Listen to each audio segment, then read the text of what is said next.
In 1991, a man sat in front of a parliamentary committee and told them that anybody in this country who does not minimise their tax wants their head read, because as a government you are not spending it that well that we should be donating extra.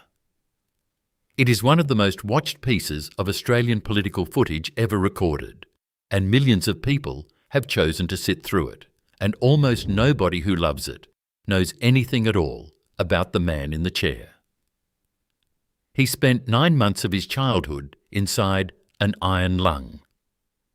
He was dyslexic and nobody diagnosed it, so his father simply concluded he was the slow one and left the empire to his brother.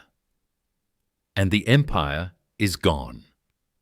The Australian Women's Weekly, the Daily Telegraph, Channel 9. 3 generations of Packers built Australian media, and the 4th sold every piece of it. Before we go any further, if you want to keep these stories alive, I've created a book with the complete Australian lost factories, the workers, the gates, the Australian maid, all gone. The link is on the first line of the description. Back to the story.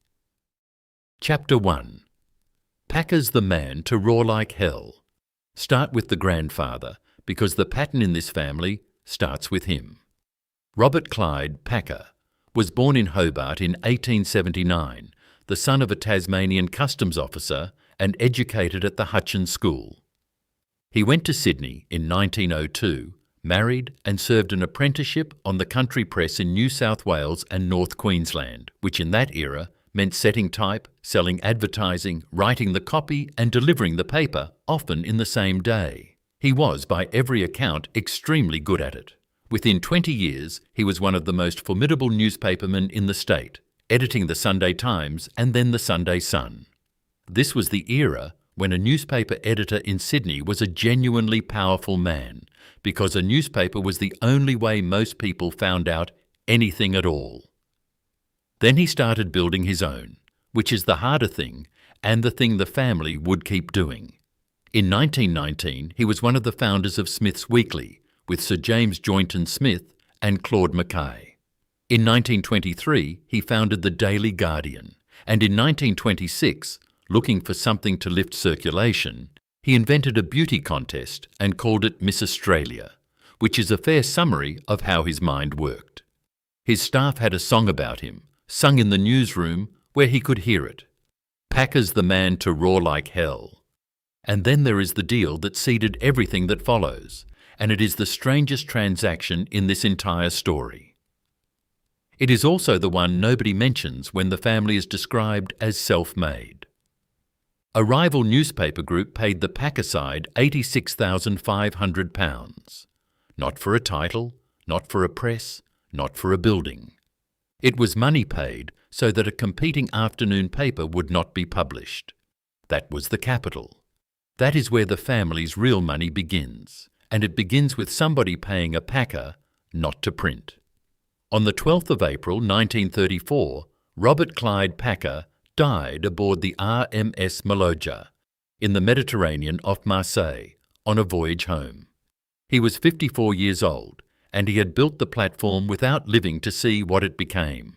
He left behind a son who had been an academic failure and an aggressive child, permanently in the shadow of a brilliant father, and who had spent his whole life so far being compared to him. There is one more thing about Robert Clyde Packer that explains the century that follows. He was, by every account, relentless, a man who drove his staff hard and expected them to keep up. That is an admirable quality in a proprietor. It is a considerably harder one in a father.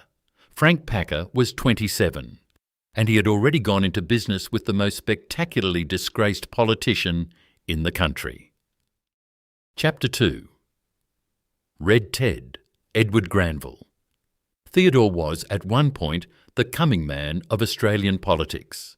Premier of Queensland at 34. Federal Treasurer and Deputy Leader of the Labor Party by 1929. They called him Red Ted, and then it came apart. In 1930, a Queensland Royal Commission examined the sale of the Chilago and Mungana mines to the Queensland government and found that Theodore and another former minister had been guilty of fraud and dishonesty and had abused their positions. He resigned from cabinet the following day. A civil jury acquitted him in 1931. It did not matter, because by then the finding of the Royal Commission had done the work. The career was finished. At the election that December, his own vote in his own seat collapsed from 78% to 20%.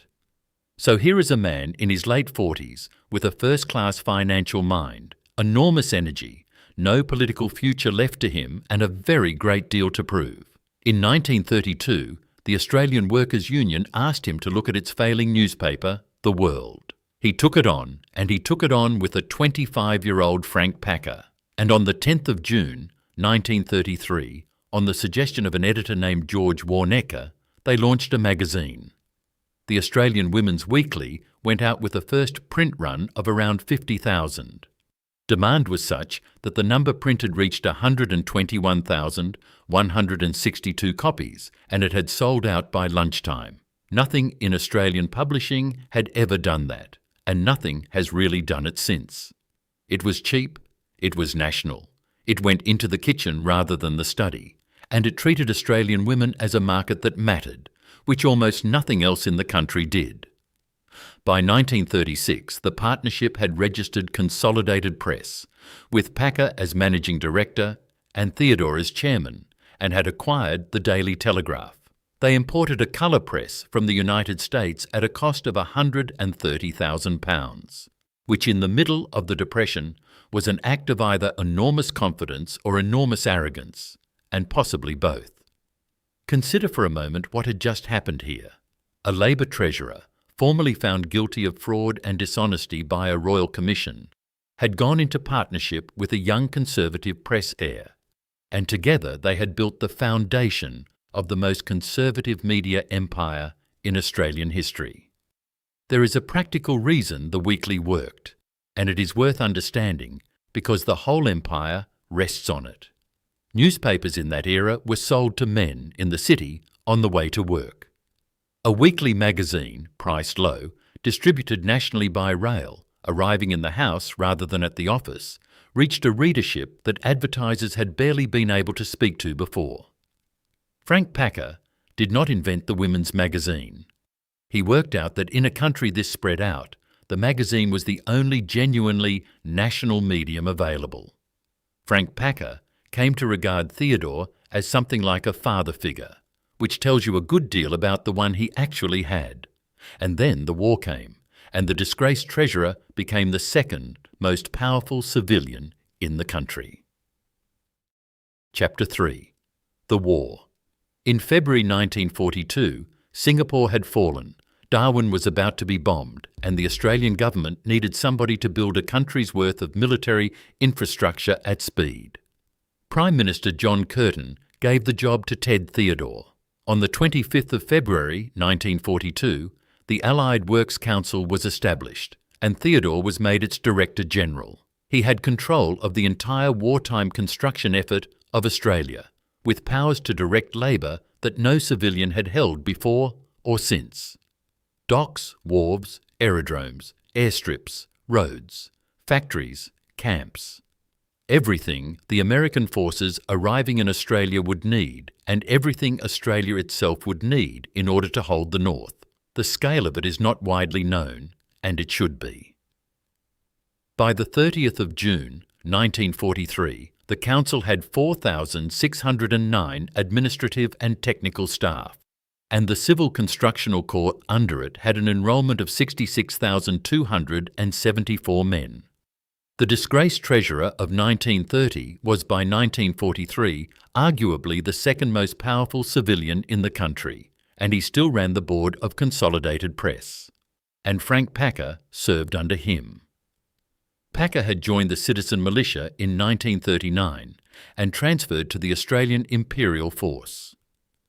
He was then seconded to the Allied Works Council as Director of Personnel, which means that for a stretch of the war, the Managing Director of Consolidated Press was working directly for the Chairman of Consolidated Press, inside the Commonwealth Government.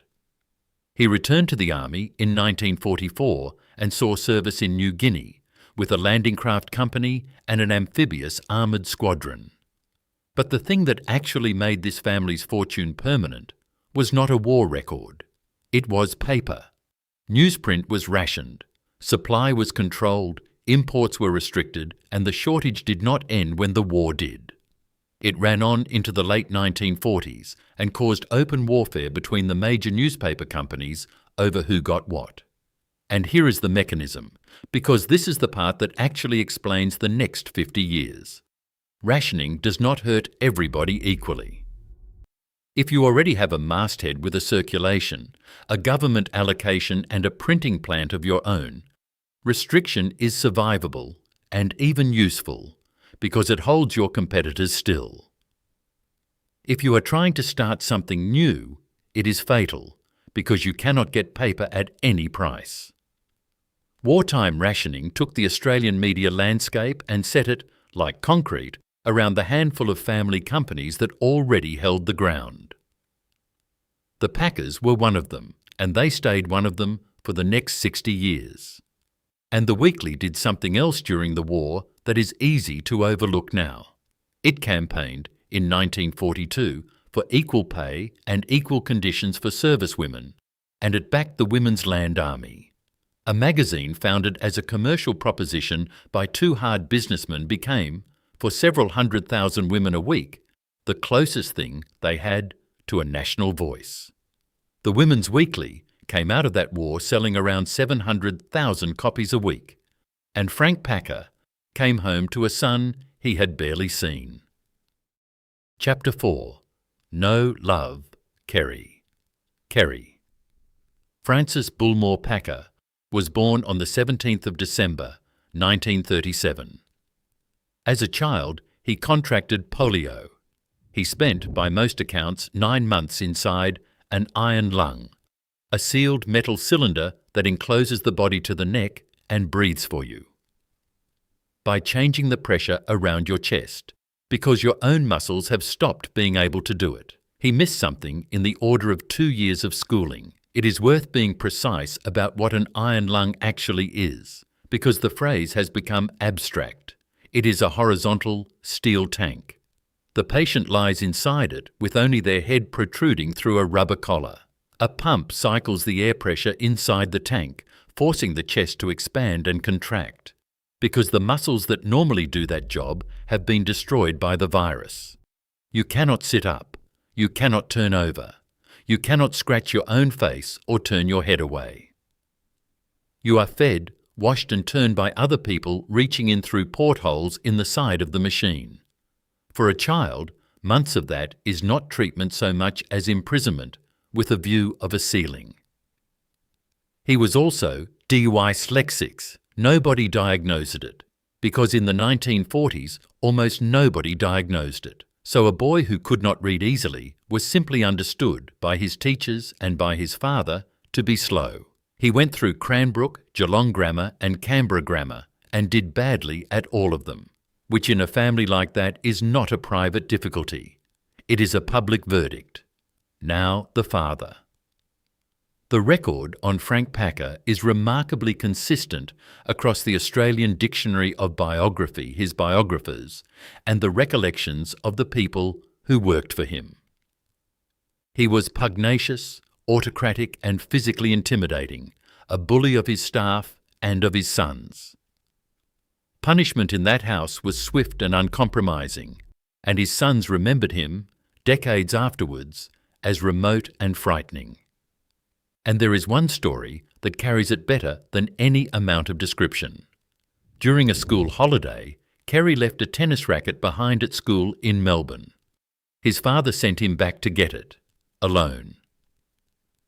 The boy sent a cable home when he arrived Melbourne safely. No love, Kerry. He was a child, and that was the message he judged his father had earned, and he paid, word by word, to have it sent by wire. 1 point of discipline here, because it matters. You will find it repeated everywhere that Frank Packer called his younger son the family idiot. The sentiment behind it is thoroughly documented. the contempt, the impatience, the open preference for the elder brother. But that exact phrase cannot be traced to any primary source, and this film is not going to put words in a dead man's mouth when it does not need to. The cable is enough. Because the empire was never meant for the boy who sent it. It was meant for his brother. Chapter 5. Welcome to Television. In 1956, Frank Packer won one of the first commercial television licenses issued in Australia. On the 16th of September 1956, TCN Channel 9 in Sydney became the first television station to broadcast in this country. The announcer was a young man named Bruce Gingell, and the first words spoken on Australian television were, "Good evening and welcome to television." Almost nobody saw them because almost nobody owned a set. 4 years later, Packer took GTV9 in Melbourne, which gave him the two markets that between them accounted for most of the Australian audience. He had been knighted in 1959. And by the early 1960s, he controlled the biggest magazine in the country, a major daily newspaper and television stations in both of Australia's largest cities. What he did with it was not subtle, and he never pretended otherwise. He admitted openly that the Telegraphs were political bludgeons. His editors, as one account puts it, learnt how to sniff the breeze. When Stalin died in March 1953, the Daily Telegraph marked it, on Packer's instruction, with a cartoon of a weeping crocodile captioned "Poor Old Joe." He threw his papers behind the attempt to outlaw the Communist Party in 1950. He backed Menzies through the knife-edge election of 1961. And in 1971, he was widely described as a kingmaker in the rise of William McMahon to the prime ministership. A Channel 9 editorial in the 1972 campaign described a Gough Whitlam policy speech as sounding like the marijuana dreams in a utopian Disneyland, which is not a sentence a modern network would be permitted to broadcast about a candidate. Rupert Murdoch, who competed with him for years, delivered the neatest verdict anybody ever managed. Frank Packer, he said, was the biggest crook in Australian newspapers, but equally, he is the cleverest. He also spent a fortune chasing the America's Cup, twice, with yachts named Gretel after his first wife. Gretel, in 1962, became the first challenger in over 30 years to win a race. Gretel II went back in 1970 and lost amid a disqualification row, after which Packer observed that appealing against the New York Yacht Club was like complaining to your mother-in-law about your wife. He was, by then, one of the most powerful men in Australia, and he had made it perfectly clear that he intended to use it. There is a serious point underneath the crocodile cartoons and the yacht races, and it is the reason this family mattered so much for so long. In the 1950s and 1960s, Australia had no internet, no pay television, and very few channels. If you owned the biggest magazine, a metropolitan daily, and the leading television station in both Sydney and Melbourne, you did not merely participate in the national conversation. In large stretches of the country, you were it. There was no other voice. And in 1972, he did something to his elder son that changed who inherited all of it. Chapter 6. The Wrong Son. Clyde Packer was the heir. Born in 1935, 2 years ahead of Kerry, and by every account the favoured one, bigger, more confident, better educated, more obviously capable, and being groomed for it from boyhood. In 1972, Clyde was running the television side and booked the union leader, Bob Hawke, for an interview on a current affair. His father vetoed the broadcast. Understand what that was. Not a private disagreement and not a commercial judgment. Frank Packer publicly overruled his own son on his son's own program in front of the staff his son was supposed to be leading over an interview with a union leader. Clyde resigned. He described being treated like a stupid, disobedient little boy, and he later reflected that he suspected his father was as glad to be rid of him as he was to be rid of his father. In 1976, Clyde sold his quarter share of the company to Kerry for $4 million, moved to California, and rarely came back. He wrote, he published, he lived quietly, and he stayed 12,000 kilometres away from the business his father had built.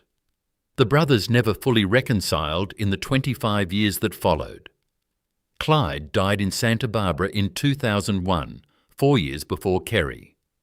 The same year he walked out, Frank Packer sold the Daily Telegraph and the Sunday Telegraph to Rupert Murdoch for around $15 million. The newspapers his own father's world had been built on, handed to a rival. And 2 years after that, on the 1st of May, 1974, Sir Frank Packer died, aged 67, after what was meant to be minor surgery. Kerry inherited control of the family's stake, valued at something in the order of $100 million. He got it because his brother had walked out. That is the entire mechanism of the succession. That is worth sitting on for a moment. The man who would become the richest person in Australia, who would remake a world sport, who would be the most feared businessman in the country for 30 years, received the company as a consolation prize. He was the second son, the one who had been in the iron lung, the one who could not read properly, the one his father had spent decades treating as a disappointment. Almost nobody in Sydney expected him to be any good at it. The received view of Kerry Packer in 1974 was that he was the large, awkward, poorly educated one who had been kept out of the way, and that the serious business would now be run by the executives around him. Newspapers wrote him off in print. It is difficult from this distance to overstate how completely wrong that turned out to be. 3 years later, he tried to buy the television rights to Australian cricket and was told no. Chapter 7. Name Your Price. In 1977, Kerry Packer went to the Australian Cricket Board and offered about $1.5 million over 3 years for exclusive television rights. That was roughly 8 times what the board was then receiving. They turned him down and renewed with the ABC instead, on a non-exclusive basis. The line Packer delivered in that meeting survives in 2 versions, and the honest thing is to give you both. Packer's own recollection was, "There is a little bit of the whore in all of us, gentlemen. What is your price?" One of the administrators present, Ray Steele, remembered it as, "We're all harlots, name your price." Either way, they said no. It was not really about the money. Australian cricket was run by an amateur establishment that regarded commercial television as vulgar, and regarded Packer personally as considerably worse than vulgar. So he went around them. Over the following months, working through the England captain Tony Greig, the Australian captain Ian Chappell, and the Perth pair John Cornell and Austin Robertson, Packer quietly signed 35 of the best cricketers in the world. Among them were 13 of the 17 Australians on the 1977 Ashes tour. Nobody in cricket administration knew a thing about it until his own magazine, The Bulletin, broke the story in May 1977, which meant the Australian Cricket Board found out that half its team had gone by reading about it. The response of the establishment was to try to ban the players from all cricket, everywhere. Think about what that recruitment actually required. These were men under contract, in a sport with 100 years of institutional deference built into it, being asked to walk away from their national teams for money, in secret, at enormous risk to their reputations and their careers. And the great majority of them said yes, which tells you exactly how little they were being paid and exactly how little regard they felt they were being shown. So the players sued. Backed by Packer, Tony Greig and 2 others, took the English cricket authorities to the High Court in London for restraint of trade. The hearing ran for 7 weeks. On the 25th of November 1977, the players won. The court held that a blanket ban was an unreasonable restraint of trade, and the game's governing bodies were left with costs of around £250,000. Then World Series cricket actually started, and what came out of it is simply the sport as it now exists everywhere on Earth. Night cricket under lights so that working people could actually watch it. Coloured clothing. A white ball because you cannot see a red one at night. Drop-in pitches. Field restriction circles. Multiple camera angles and stump microphones. And professional pay for players who had been earning almost nothing for representing their countries. The 1979 settlement gave Channel 9 the exclusive rights it had asked for in the first place, plus a 10-year deal to promote and market the game. Everything the board had refused him in 1977, it handed over in 1979, having spent 2 years and a very great deal of money losing. He had asked politely first, and they had laughed at him. He had taken on the oldest establishment in Australian sport in full public view and beaten it. 5 years later, the establishment came back at him with something considerably worse than a broadcast contract. Chapter 8. The Goanna. The Costigan Royal Commission began in 1980 as an inquiry into the Federated Ship Painters and Dockers Union and expanded, as these things do, into tax fraud and organised crime. Its draft report contained 42 case studies of individuals, identified by code names rather than by their actual names, a practice intended to protect people who had not been charged with anything.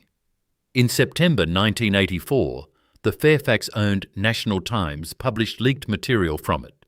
The subject was codenamed the Goanna, and the allegations attached to that name were about as serious as allegations get. Tax evasion, drug trafficking, pornography, and murder. There is an irony in it that is almost too neat to be true. Packer's own bulletin had run the journalism that helped trigger the Costigan Commission in the first place. The inquiry his own magazine had helped set in motion came back around on its own proprietor. Packer did not hide, which is the response that surprised everybody. He identified himself publicly as the Goanna and denied everything. And his barrister, a young man named Malcolm Turnbull, who would later be Prime Minister, drafted a public rebuttal running to around 8,000 words. Now the part that matters most, and it needs to be stated as plainly as possible, because it is routinely left out. No charges were ever laid. In March 1987, the Attorney General, Lionel Bowen, announced that there was no evidence at all to justify criminal charges being brought. The front page of the Canberra Times read, "Packer cleared of Goanna allegations. The honest qualifier belongs here too." Frank Costigan's own counsel assisting, Douglas Meager, has argued in the years since that a Royal Commission does not clear anybody, because clearing people is not what a Royal Commission does. It investigates and it reports. Both of those things are on the public record, and you can weigh them yourself. What is not in dispute is that a man was accused in print of drug trafficking and murder, and that nothing was ever brought against him. It is also worth noting the mechanism, because it is the thing that made the affair possible. Royal Commissions gather enormous quantities of untested material. Nothing in that draft had been tried, tested, or proved. It was allegation, collected in the course of an inquiry, and it entered the public record for one reason only, which is that somebody handed it to a newspaper. And in the middle of all that, he made the single best trade in the history of Australian media. In January 1987, he sold the Nine network to Alan Bond for $1,055 million. In 1990, after Bond Corporation collapsed, he bought it back for around $200 million. "You only get one Alan Bond in your lifetime," he said, "and I've had mine." Later that same year, on a polo field at Warwick Farm, his heart stopped. Chapter 9. 6 Minutes. In October 1990, playing polo at Warwick Farm in Sydney, Kerry Packer had a massive heart attack and was clinically dead. The sources give 6 minutes, some say 7, some say 8. He survived for one reason, and it is entirely arbitrary. The ambulance that reached him happened to be carrying a defibrillator. At that time, very few of them did. There were only a handful in the entire New South Wales ambulance fleet, and by pure chance, one of them was the vehicle that came to that polo field. He was flown to St Vincent's and operated on by Victor Chang, the cardiac surgeon, himself murdered outside his home the following year. And then he did the thing that made him permanently beloved in this country, whatever anybody thought of him otherwise. He went to the Premier of New South Wales, Nick Greiner, and offered to pay for a defibrillator in every ambulance in the state. "I'll go you 50-50, he said. The government paid the other half. The press nicknamed the units Packer Whackers. It is a real coinage. It has turned up in dictionaries and even in Hansard, although plenty of Australians will tell you flatly that nobody has ever actually said it out loud. On what he had seen while he was dead, he was characteristically blunt. The good news, he said, is there's no devil. The bad news is there's no heaven. There's nothing. Then, in November 1991, he appeared before the House of Representatives Select Committee on the Print Media, chaired by the Labor member Michael Lee, to answer questions about media ownership and about his tax affairs. He opened by giving his name and adding that he had appeared there reluctantly. And then he said the thing that millions of people have since watched him say, "I am not evading tax in any way, shape or form. Now, of course, I am minimising my tax, and if anybody in this country doesn't minimise their tax, they want their heads red, because as a government I can tell you you're not spending it that well, that we should be donating extra." The room did not have an answer. Nobody interrupted him. And the reason that clip has outlived everybody in it is not really the tax argument. It is that a man sat in front of a committee of the Commonwealth Parliament, was plainly unafraid of every single person in the room, and told them what he thought of their competence to their faces. Whatever you make of the substance, that is not a common sight in Australian public life. People have been re-watching it for 35 years, and the comments underneath it are almost entirely from people who were not born when it happened. 9 years later, on the 22nd of November 2000, he received a kidney transplant. The donor was Nick Ross, his helicopter pilot of many years, who turned out to be a match and who offered. That is the whole story, and it does not need improving. A man offered his friend an organ, and his friend accepted, and both of them lived. Kerry Packer died on the 26th of December 2005, aged 68, at his home in Sydney. He had kidney failure and he declined dialysis, which is to say he chose the timing. He died on Boxing Day, the day the Boxing Day test begins, on a game he had rebuilt. Chapter 10. What the family owns now. James Packer inherited on his father's death, and the fall of the empire is his chapter, so it has to be told carefully and only from the formal record. The first blow had already landed years before he inherited. OneTel, the discount telco that Packer Interests and News Corporation had backed together, committing $710 million for a 40% stake in 1999, collapsed in 2001. The Packer loss is commonly reported at around $375 million. 1,400 employees lost their jobs. Packer and Lachlan Murdoch said publicly that they had been profoundly misled. It was the first serious public humiliation of James Packer's career, and it happened while his father was still alive to watch it. Then came the decision that ended 70 years of Packer media.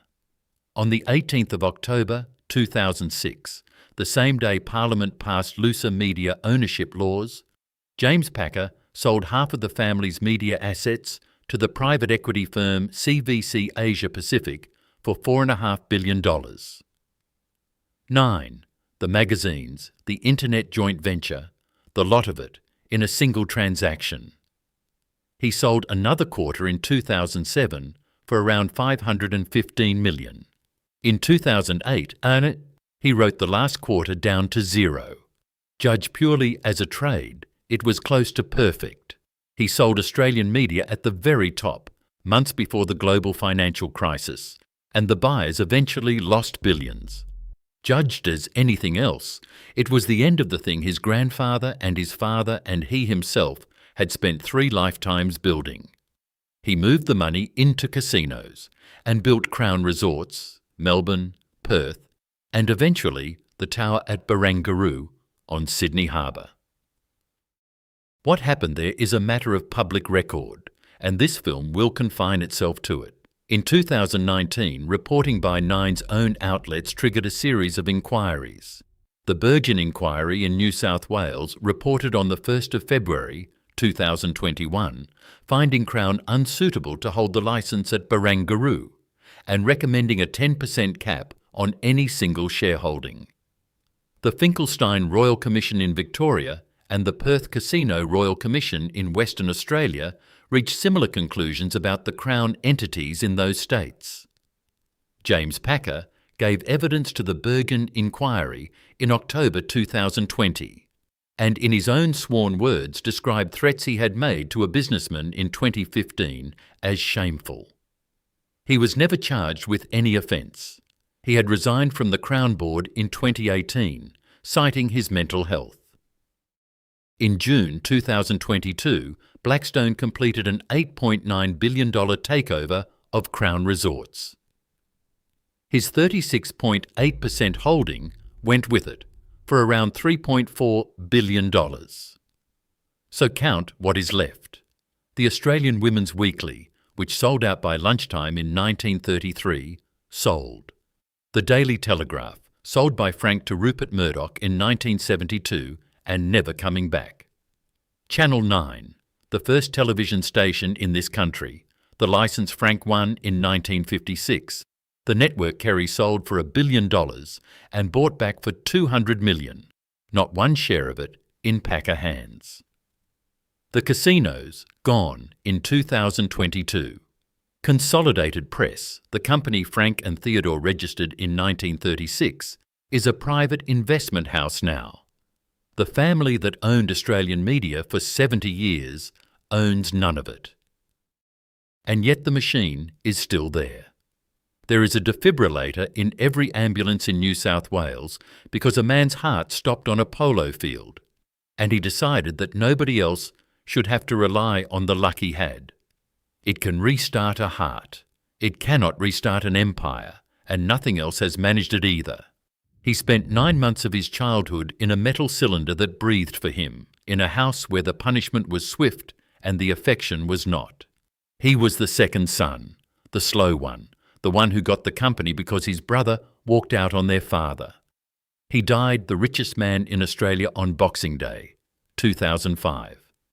And the first thing he ever sent his father, from a railway station in Melbourne, as a boy who had been made to go back for a tennis racket, was 6 words: arrived Melbourne safely. No love. Kerry.